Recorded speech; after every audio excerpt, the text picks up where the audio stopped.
Hi there, Charlie. Thank you so much for volunteering to join us on our Juspire webinar around the power of personal branding. The purpose of this session is just to give a bit more context and flavour about who you are and the story that you've been on. So I'd love to kick off by just exploring your journey in a professional capacity. Could you just share a few nuggets as to what's your background and what's got you to where you've got to today? Okay, yeah, brilliant. Thank you, Chester. It's a pleasure to be here. So I left university and I was one of those people who sadly didn't have a burning passion. I didn't want to be a doctor or a lawyer. So I studied marketing and I just threw myself at that. And I thought, at least I had something to aim for. Fortunately, it turned out that I loved it. And so I grew into a brand manager for Green King. And I was just really lucky that the people around me were of a really high caliber. And so, whether I consciously or not did this, but I learned from them and how they operated. And I think you naturally, hopefully, absorb the good and you try not to emulate the bad. And I think that I was able to do that as I grew in my career. That was the conscious part. I would say, trying to repeat what you saw as good practices from the people that you learned, you worked with. I was fortunate to go to a startup and I experienced that environment, which was very different to a blue chip company like sort of Green King at the time. And then I went to Sodexo, so B2B, and that was a phenomenal experience because it's a huge company. It was turning over 20 billion euros, and I was exposed to every nationality, every style of leadership, and I grew in my career, and I would say that was possibly not conscious. I I was just quite I think driven in a sense of I'm passionate and I'll go to the end of the logic. I won't leave something because someone said, "Can you do this?" I'll go, "Well, if I do that, this will happen." Yeah. And got to be honest, I was always a little surprised when I got promoted, but I thought, fair enough. They obviously think I'm all right, so I'll keep going. And yeah, that was I grew into a sort of global head position. And at that point, it was fully working in the energy and resources sector. And at that time, I realized that I had a big conflict of values because I'm a bit of a sort of eco girl, a bit of a Greenpeace girl, and suddenly my clients were people like Shell and BP. And while they'd always been part of the business, I'd never been 100% responsible for it. And Yeah. so I felt out of integrity. And so it was a great experience actually, because I was forced for the first time in my life to think about where did I want to go and, really take a leadership role in my own life. Mhm. And that was really scary because I don't know, for people who've sort of grown within big corporates, they manage your career progression with you. And often you don't have to take that leadership role. So I worked with a coach and I took the decision to exit and I took a sabbatical and I trained as a life and career coach, which is where I am now, actually. And now I'm really having to do everything. Leadership previously I could rely on other functions, HR, payroll, and so on. And now I'm all of those. So it's a very different environment, but I absolutely love it. Wonderful, a wonderful journey of self-discovery and almost course correction that you've been on. I Mm. wondered if you could just help us understand, take us back into corporate and help people within the corporate world that are doing the roles that they're doing, understand a bit more about how you branded yourself as a leader in your global head role, because you evidently did things right in order to get into that position. How did you come across to others?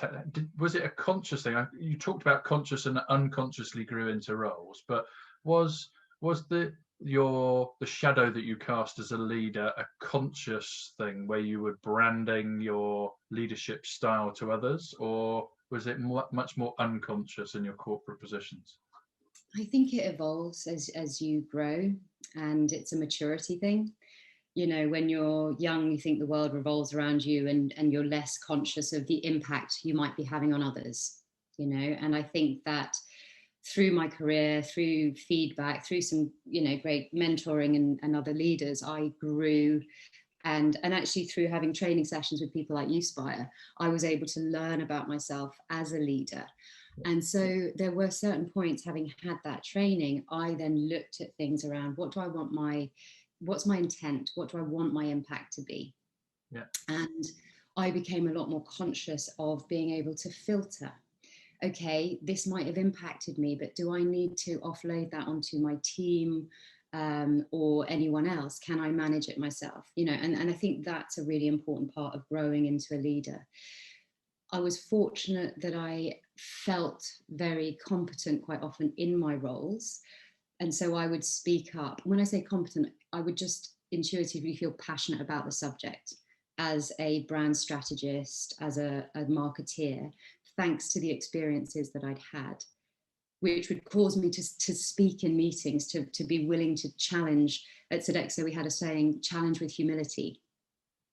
So being willing to do that. And I think that's really important as well, because I think particularly women, we can struggle with imposter syndrome. We can feel like our thoughts aren't valid. And that sometimes is environmental. It's not our faults, but it's almost even more important to be willing to speak up. And you talk about then going through a change where you kind of felt this conflict within yourself, and that created this transition. Are you able to share a little bit more about how did you lead yourself through that journey? You talked about a coach helping facilitate you through that. How did you consciously think about how you promoted yourself into the role that you currently now do, or did you take a step back, stop kind of communicating with people, and reinvent yourself once you decided what you wanted to be? Yeah, that's a great question. Fortunately, I did look back through all my annual appraisals, and I had put within there that I'd like to move into the L&D function every year for about 6 years. And so when I hit this conflict point, I raised it again. I'm very transparent with people. It's my way. And we had this conversation. Everyone seemed a bit surprised that I wanted to move into L&D. And I thought, okay, when do you take over? When do you start leading, Charlie? Because you can't expect someone else to do this for you. And so at that point, I had to take some hard choices because I was really becoming unhappy. I'd been there for 10 years. No one had done anything wrong. It's just like reading the same book for 10 years, same characters, same plot, same challenges. And I just needed a new chapter, a new book. And so with the help of the coach, I came up with a strategy, and it was very conscious. It was saying, look, I'm going to take a sabbatical. I'm going to get the training that I need to potentially come back in an L&D function. So I worked with the leaders in HR to say, what kind of training would I need? The reality was it was probably a soft way to leave. I think, I knew I probably wouldn't go back. And being a good corporate girl, I wrote a quarterly plan for my sabbatical. So I got my training. And then in the fourth quarter, I said, right, I'll get some contracting work. And I did. I picked up some contracting work with Yo Sushi. So I was very intentional. And it's amazing when you do that, how things can work out.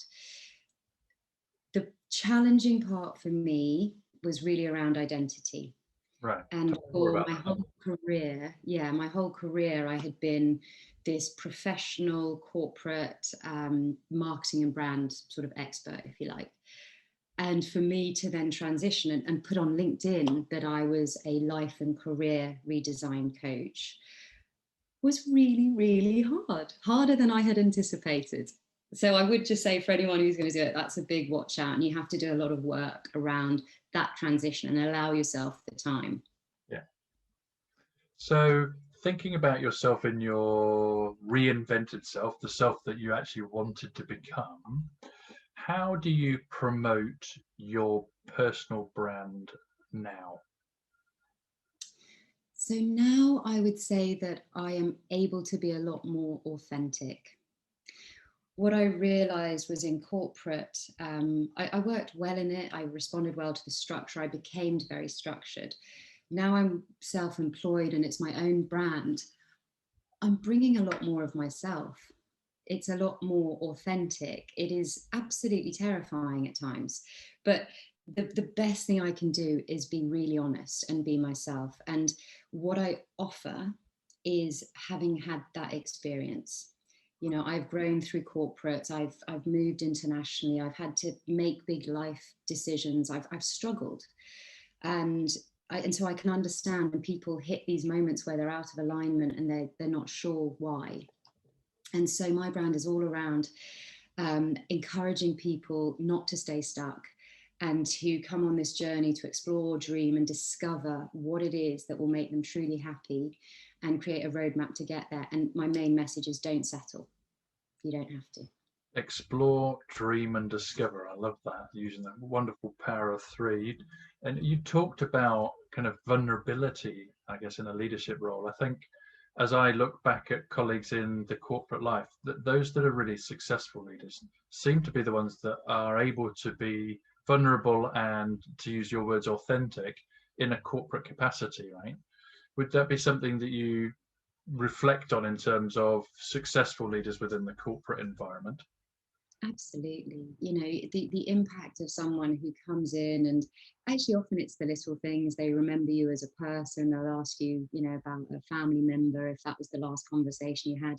But more importantly, they need to be able to share about themselves and say, you know, this was hard for me. I remember we had a great example at Sodexo. Our CFO was a woman, Sian Herbert Jones, and she came to our women's forum and shared about the difficulties and the challenges she'd faced in taking that role. Est-ce que je peux? You know, can I do this? It was the question she asked herself. And to hear this woman who we all looked at and thought was, you know, again, an amazing, strong woman, to hear she was vulnerable, gave us all the kind of reassurance that everyone feels like this. And it's okay, but you have to lean in. You have to, you know, if you want to grow and continue doing it, you can't let that, can I do it, put you off. And I think that's such a good observation, isn't it? It's the child within us screaming out versus the persona that we end up transmitting to other people. I'm always fascinated by the way that others come across, and then when you speak to them, they talk about either being so nervous inside, and yet you never see that external veneer. And I never thought that that would be the case, that you'd tell me that you were nervous inside because you didn't come across that way. So the perception of how we feel on the inside, you talked about intent and impact. The impact on the outside is completely different, and there's quite often a disconnect between the two there. Final question for you. I want to explore your personal brand and how you are now building brand you. What are the things that you are doing to build and embellish your brand in your new capacity? So I think the main things I'm doing is showing up. You know, I said, you know, the hardest thing for me was to change my profile on LinkedIn. And once I'd done that, you have to embrace it. And you have to keep showing up consistently. So I try to post each, probably 3 times a week on LinkedIn and share some content. But it always has to be linked to my purpose, my mission, who I'm trying to help. And understanding that is just so crucial. And I have to say, a lot of the time it might feel like you're talking to the ether and there's no feedback. But invariably, I get people booking in with me and they'll say, I watched that video you shared about putting your ladder up against the wrong wall. And that's me, you know, I'm feeling so stuck. And you think, if I help just one person. And I think that's my message, is to continually reach out. And if I can help one person, don't worry about changing the world, but really have a mission to help one person at a time, and that will grow. And that's where I focus. Wonderful. Thank you for sharing that, because that talks about this element of continuing to promote who you are, what you stand for on a regular basis, and not worrying about the silence coming back, because people are receiving, absorbing, reflecting, and there's quite frequently a long delay between your broadcast and people then giving you that feedback. Yes, absolutely. Absolutely. Charlie, really appreciate you taking the time to share this extended interview for people that want to know more about you and your background. So thank you very much for your time. Brilliant. Thank you, Chester. I really enjoyed it. Lovely. Take care. Bye.